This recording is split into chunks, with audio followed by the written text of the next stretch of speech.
Welcome back to the 400 Board Game Challenge. I am playing through all the board games in my collection. It's been a while since I have made a video. Started making videos last summer, and I wondered if I would make videos over the school year, and I did not.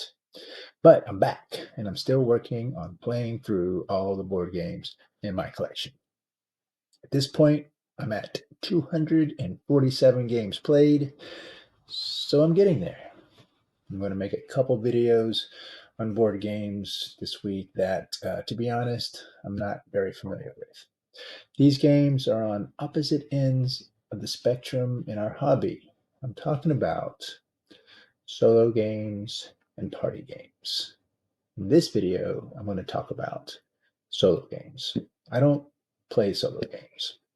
But I have a few, and they are part of my collection, and I'm playing all the board games in my collection, so I guess I wanted to get a couple out of the way and talk about the psychological aspect of solo games. Now, board games are a very social activity, so I don't have many solo games in my collection, but most of the games that come out these days, they have a automata or an AI mechanic, so you can play the game solo. Usually, they will have a separate rule book and components that are exclusive to the solo setup. I put all these components and materials in this container here because I don't really want them to clutter the organizational feng shui of my box space. I don't intend to play these games solo, but you never know. Now, there was a time when I first got into the hobby when I wondered who was going to play games with me. I mean, I still think about it. One day I will be retired, sitting around playing all the solo games in my collection. Or maybe I'm sitting in my bunker in a post apocalyptic world when all I have is a stockpile of canned foods, baked beans, and board games. You need to consider these things when you're playing board games. Everybody needs to consider these things. Now, a couple games that I have played solo because no one ever wanted to play it with me are, and Space Alert, because it is crazy fun, but it's real time game and you can't play it real time solo. Alert. Enemy activity detected. Please begin first phase. Zone blue. Repeat. Time T plus 1. Threat. Zone blue. It has a programming mechanic which is the best I've ever seen, and it's hard to get on the table, to be honest. It's a cooperative game, and like other cooperative games, you can play them solo. Robinson Crusoe is a game where you're trying to get Robinson Crusoe off the island, and you can do it by yourself. It's really awesome. You play Black Orchestra by yourself. It's a cooperative game where you're trying to kill Hitler. You can kill Hitler by yourself. It's all right. And the two solo games that I'm going to talk about today is another Robinson Crusoe theme. So we have Friday. All right. So Friday is going to try to help Robinson Crusoe get off the island. And it's by Freeman Freeze. And he did games like Power Grid, Fayum, some other really good games. And this is by Shady Tory. It's called Onirum, I believe. And it's not as good as Friday, but let's talk about them. All right, so this is the setup for Friday, and I have my hazard cards, I have my pirate boss cards, I have my levels, and I have some additional cards that I'm going to add to my fighting cards. My fighting cards are basically these cards that will determine whether or not I'm going to win the fight. And so there's a lot of like negative ones and zeros and cards like that in this deck. Okay, so I shuffle up the deck and I am going to flip over two hazard cards. Okay, and the hazards are right here on the bottom, right? So these two hazard cards, I'm going to decide, and we're in level green right now. So I have to choose between these two cards. Now, all I have to get is zero and I get one free card, which is an easy thing to do. And then I will gain this card. It's going to give me a life. These are life. Sorry, I meant to mention that. But you know, it's not really worth much. However, this one is a 2.2 fight card plus a life. So I really want to win this one. Okay. So here's how this is going to work. This is going to give me 3 free cards. So here's 1.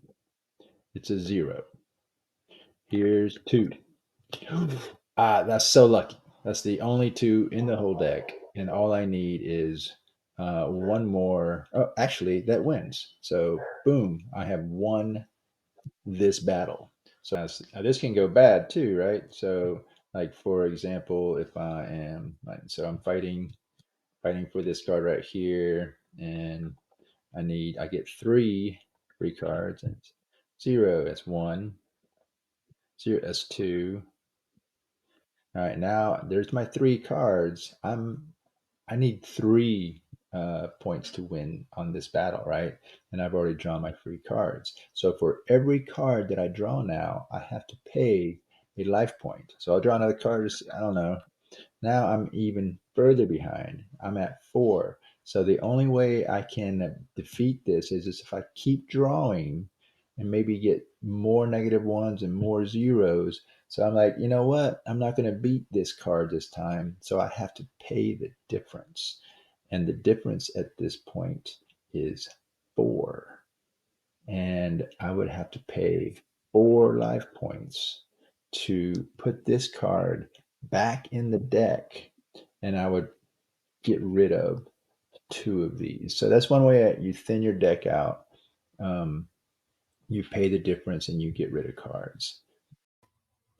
So losing isn't always, bad thing because I've got rid of a couple negative ones, but look at how much life that I have spent on just the first turn, and it has not gone well for me as compared to the other getting that 2 out early and then winning that card. So that is Friday.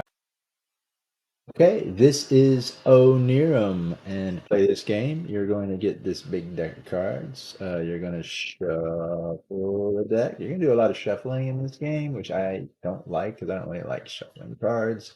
You're going to draw 5 cards, 3, 4, 5. And then you're going to see if any of them are door or dream cards, and they're not. So I am going to proceed. I'm looking at trying to get 3 color in a row without repeating. And watch, I'm going to do it. And so I'm going to do this and draw a card. It is a dream card. Now, here's what I have to do.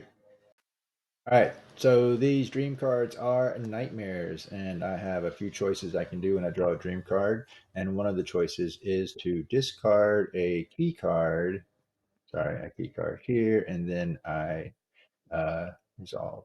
So I draw up to 5. Okay, now I'm still trying. I drew another one. All right, so discard that. Do I have another key card? I do not. Do have a door card, so I'm going to put this into the limbo pile. And after I put it into the limbo pile, I may draw to my hand here. Oh, and here I can do this now. Let's hope I don't draw another nightmare card. All right, so the symbols do not match. It is red. And I should have done that opposite, man. And then I'm going to draw up.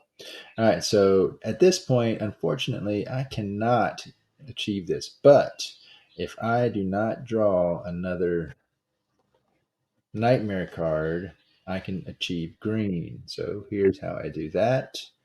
And if I get one more, there's a moon card. I can get another one. There's a cute card. All right, so now I have achieved 3 in a row of green that do not have the same symbol twice in a row.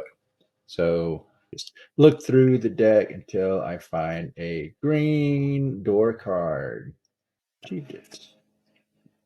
There it is. Boom. I have achieved 1 green card.